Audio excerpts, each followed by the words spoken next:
Hey folks, in this video I want to have a straight conversation with you about the new A7R II, whether or not it's a true professional camera, and give you some straight answers.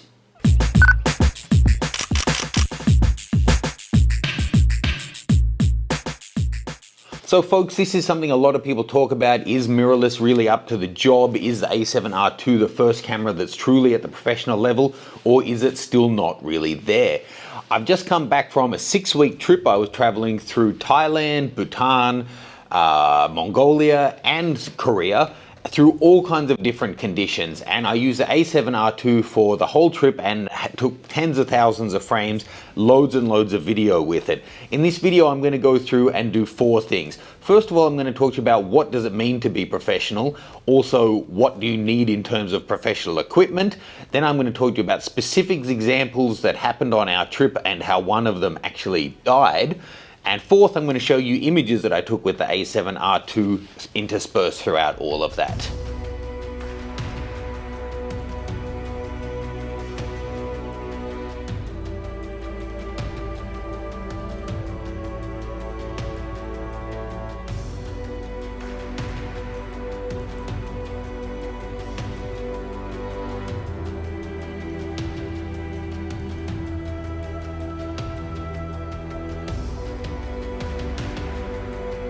First things first, like I said, I'm going to keep this real and talk really straight to you. What does it mean to be professional? I've said this before and I stand by it. Being a professional photographer doesn't mean your photos are better than an amateur's or a hobbyist. It just means that you're doing it for pay, it's your job, you need to be reliable in terms of your service and the quality you put out, and you need to be able to offer a professional standard in both of those things. And it's for that reason that the particular gear you're using does actually matter. I know a lot of people are in the camp of gear's everything and others it's just a tool and it doesn't matter, but even if it's just a tool, it does matter. You need a camera that's going to be reliable so you can deliver to your customers in a reliable way. You're going to need it to do certain things and have certain features and certain technologies depending on what kind of work you're doing. That said, that's going to vary widely.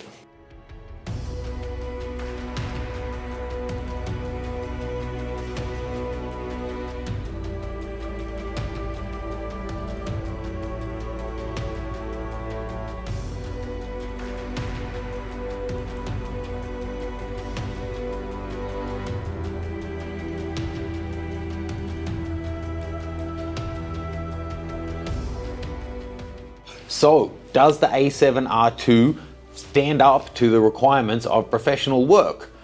I'm sorry, but this is one where I can't give you such a straightforward answer. I'll still be honest, but it really depends what work you're doing. I say this over and over again when people are asking me what they should buy, whatever level they're at, whether they're shooting once a year or they're a full-time professional.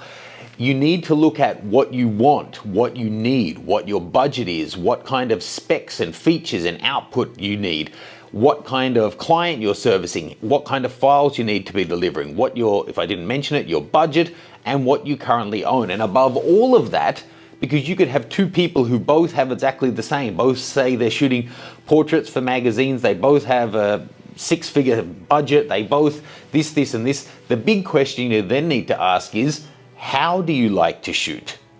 Because me saying an 85mm is perfect for me in this situation means nothing if you're not an 85mm shooter. If you like wide angle or longer lenses, or you need something that's more weather sealed, or you need something that's stabilized, you need to think about how you like to shoot. It all comes down to that. Every time I get a question about should I buy X, I have to answer them back with questions. I can't give a straight yes you should answer. It's just foolish to do that.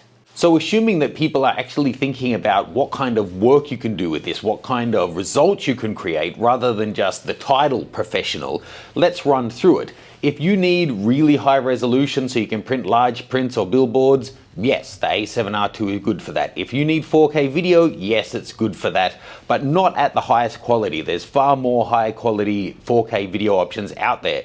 That said, are fantastic photographers and videographers using the A7R II and also the A7S for professional 4K work? Absolutely, yes they are. Do you need outstanding and exceptional battery life? Then this won't do it for you. Do you need 2 card slots for whatever reason? This won't do it for you. Do you want a huge range of autofocus lenses? This isn't quite there yet. What's great in the system is also really expensive. Do you need sport speed frames per second? 10, 11, 12, 13, 14 frames a second. If you do, this won't do it for you. This is targeted at people who want high res, who are a little bit slower in how they're shooting. You should know how you shoot and what you need to be able to buy any gear, whether or not you're looking at the labels of amateur or pro.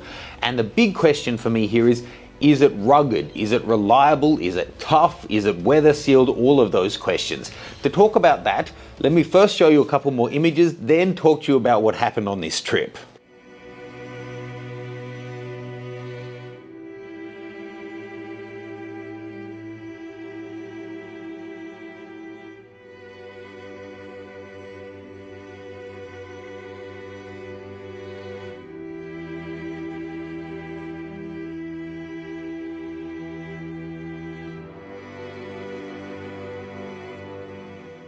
So for the first time ever on our tour through Mongolia, there was 3 of us using A7RIIs, another 2 or 3 using Sonys, and then probably at least half of the group were using mirrorless overall, many of them exclusively. Others were using 2 formats of mirrorless, some were using DSLR and mirrorless in tandem, like I was. I took the A7R II and the D810. So 3 of us using this same camera. I have to say, in Mongolia, we face some of the most extreme, in terms of diverse and intense, weather experiences I think you'll ever have on a trip. Within that 12 days, we had snow, sleet, rain, heavy wind, way below 0 temperatures. We also had extremely warm days, in the high 20s Celsius or, 90s, I guess, in Fahrenheit. We also had incredible dust storms. On one of the days at the festival, there was so much wind and dust. Seriously, when a gust of wind would come, it would knock me from my feet for 2 or 3 steps to regain my balance. It was the most intense wind I've ever experienced, and it was like a sandblaster. All of our skin got exfoliated that day from the sand that was in the blast. So, based on that, one of the guys on the tour said he had no issues with his A7R II, no experiences of delay or lag or issues with dust getting in, any of that kind of stuff. No problems at all. For me, I'm kind of the intermediate one. I didn't really find any issues in terms of weather sealing or that kind of thing. I was, of course, extremely careful about changing lenses in those conditions. Perhaps the most important thing, I found the stills and the video from it really acceptable, outstanding. I was really, really happy with the results I was getting. The big problem for me though was speed. I found frames per second fine, I found the autofocus overall fine, but delays in starting up, changing between modes, inexplicable pauses where it was just thinking and wouldn't do anything. I lost shots and it really, really bothered me. The other one was writing to the card. Often, if I did a burst of high-res images, it would take so long to clear the buffer, I wouldn't be able to shoot more. And it would take me sometimes 10, 20, 30 seconds to completely clear it before you could start filming any 4K video. For me, that was a big issue. 2 things there in terms of the overall lagginess. I guess I have to wait for a firmware update. In terms of the card issue though, I'll just be upgrading to even faster quality cards. Like I said, I've got a new 2000 speed card coming out. I'll be hoping that that can keep up with the way that I like to shoot. That's case study number 2. Case study number 3, however, is my buddy Jonathan. Take a look at this video. Unfortunately for him, he was shooting most of the Eagle Festival that we were shooting that day using his Sigma 500mm lens, and he got dust inside the camera which actually jammed up the mirror. This was a big issue. Actually, when the mirror would close, it would jam. So that meant end of the day. Luckily, the A7R II has the completely silent mode where you can disable the mirror, so then that does allow for a lot of functionality, not everything, but you can't shoot burst, for example. There's some other features that are disabled when you're shooting complete silent mode, but that's a big issue. Can we say that it was the camera's sealing problem? Not really. It could easily be the 500mm Sigma lens, because me using Zeiss lenses and some Sony lenses, didn't have a dust issue. My other friend on the tour, the participant, was using all Sony lenses and he also didn't have a dust issue. So who knows if it was the camera or the lens in that regard.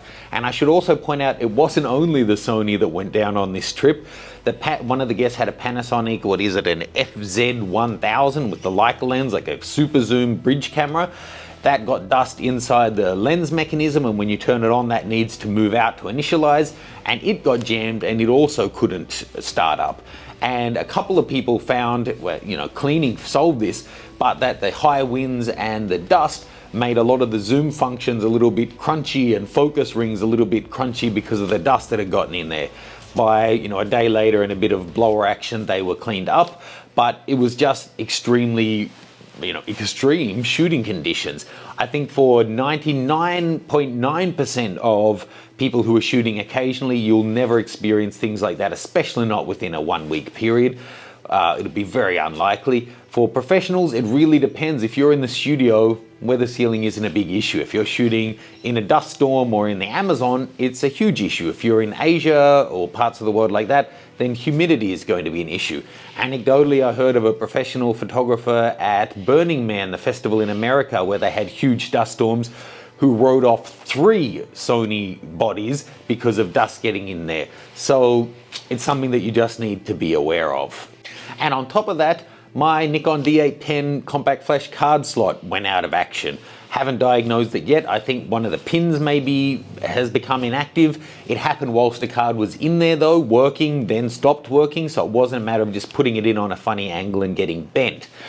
So fortunately in that case, I had the SD card that I could fall back on to be able to still use my D810, which does kind of bring home in some situations why having 2 card slots is handy. It may not be just that the card fails, it could be that the slot fails, so having a second card slot can come in handy.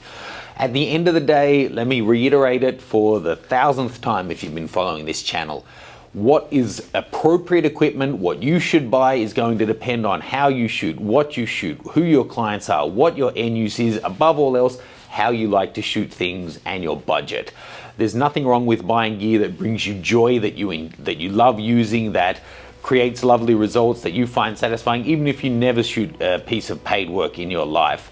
If you are doing it for a job where your mortgage depends on it, your business is relying on it, you'll probably find A, that you have a far lower disposable income than you would have in your other day job, and B, reliability becomes really paramount. You're not going to just flip from system to system for the fun of it if you need to relearn everything, and if you're, you know, working 100-hour weeks to meet your customers' demands, all of that stuff becomes a real reality check on you.